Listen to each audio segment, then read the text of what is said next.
नमस्कार मित्रों, आज विकट परिस्थितियों में मुझे आपके सामने आकर वीडियो लाइव के माध्यम से कुछ कहने को मन विवश हो गया, क्योंकि मन उद्वेलित हो रहा है। समाज में ऐसी ऐसी घटनाएं घट रही हैं जिससे अपने आप को अलग करना मुश्किल हो गया है। सोचता हूं कि इन बातों से रोक लूं, अपने आप को इग्नोर कर दूं, अपने आप को नहीं देखूं, परंतु न जाने क्यों सामने दिख पड़ता है। और अभी मेरा मन ने कहा कि अब बहुत ज्यादा इग्नोर करने की आवश्यकता नहीं। आज जो परिस्थितियां घट रही हैं समाज में और जो शुरुआत की गई है प्लान में प्रायोजित ढंग से, वो बहुत ही विकट परिस्थिति है। कुछ दिनों पहले बिहार के पूर्व मुख्यमंत्री ने एक जाति विशेष को गाली दी। उसके एवज में एक पार्टी के नेता ने उनकी जबान काट लेने की बात कही। उसके बाद एक नया नौटंकी आया है। एक महात्मा का चोंगा पहनने वाला व्यक्ति ढोंगी के रूप में महात्मा गांधी जैसे विराट पुरुष राष्ट्रपिता महात्मा गांधी को गाली दे रहा है और अभी तक वह सुरक्षित है। उसके खिलाफ कोई उचित कार्रवाई नहीं हुई है। इससे उससे भी बड़ा दुखद विषय है। और अभी मैंने देखा एक टीवी चैनल पर कि उस विषय पर डिबेट हो रहा है। यह कोई मां अन्नपूर्णा है जो उस डिबेट पर वो गांधी जी को गाली दे रही है और कालीचरण की बातों को सही ठहरा रही है। मां अन्नपूर्णा के नाम का भी वो बदनाम कलंकित कर रही है। मां अन्नपूर्णा जैसे विराट नाम उसको कैसे प्राप्त हुआ, यह अपराध है।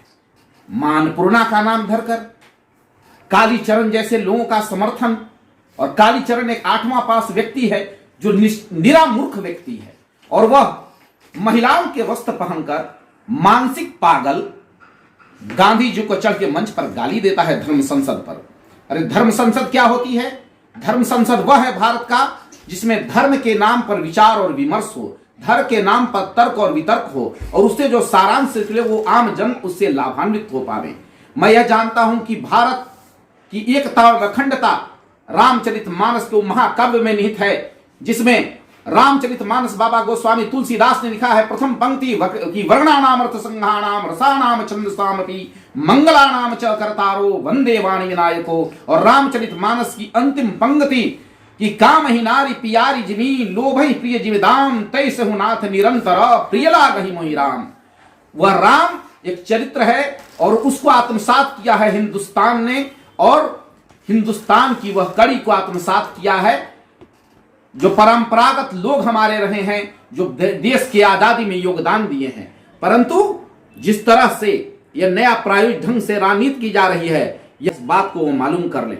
क्योंकि यह युद्ध जो शुरू हुआ है, इसमें अगर आप तटस्थता की नीति अपनाइएगा तो यह बहुत कलंकित विषय है, क्योंकि हम उस परंपरा के वाहक हैं कि समर शेष है नहीं पंथ का भागी केवल व्याघ्र, दो तटस्थ है समय लिखेगा उसका भी अपराध। तो हम तटस्थता की स्थिति नहीं अपना सकते। मैं सभी मित्रों से कहना चाहता हूं कि कालीचरण जैसे लोगों के खिलाफ अत्यंत आक्रामक रुख अपनाएं और सरकार को विवश करें कि इनके खिलाफ अविलंब उचित कार्रवाई हो, दंडात्मक कार्रवाई हो, क्योंकि हम राष्ट्रकवि रामधारी सिंह दिनकर की परंपरा के हैं, जिन्होंने कहा है राष्ट्रकवि रामधारी सिंह दिनकर ने कि गांधी कोई व्यक्ति नहीं, गांधी वह व्यक्ति है।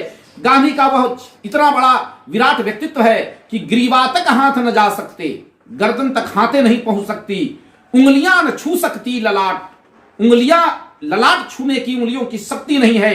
वामन की पूजा किस प्रकार पहुंचे तुझ तक मानव विराट। वह इतना विराट मानव है जो वामन रूप में, भगवान का अवतरण वामन रूप में हुआ था, तो मनुष्य के रूप में वामन के रूप में गांधी का स्वरूप है। उस गांधी पर टिप्पणी करता है वह व्यक्ति, और वह व्यक्ति के समर्थन में जिस पर राष्ट्रकवि रामधारी दिनकर की ही उपपंक्ति है नाथुराम गोडसे के विषय के संदर्भ में कि कायर कलंत कुत्सित पामर दनुजों में भी अति घृणित दनुज, मानव न जिसे पहचान सका ऐसा जघन्य विकराल मनुज। इतना कायर है, कुत्सित है, पामर है, और दनुजों में भी, दुष्टों में भी अति दुष्ट है वह नाथुराम गोडसे।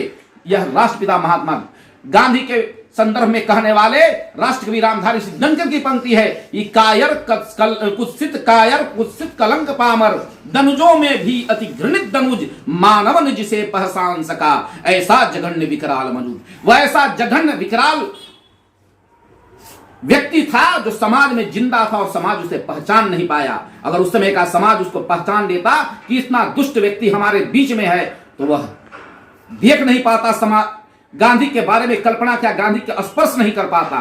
और ऐसे हत्यारे का कोई समर्थन करे? हत्या का कोई समर्थन होता है?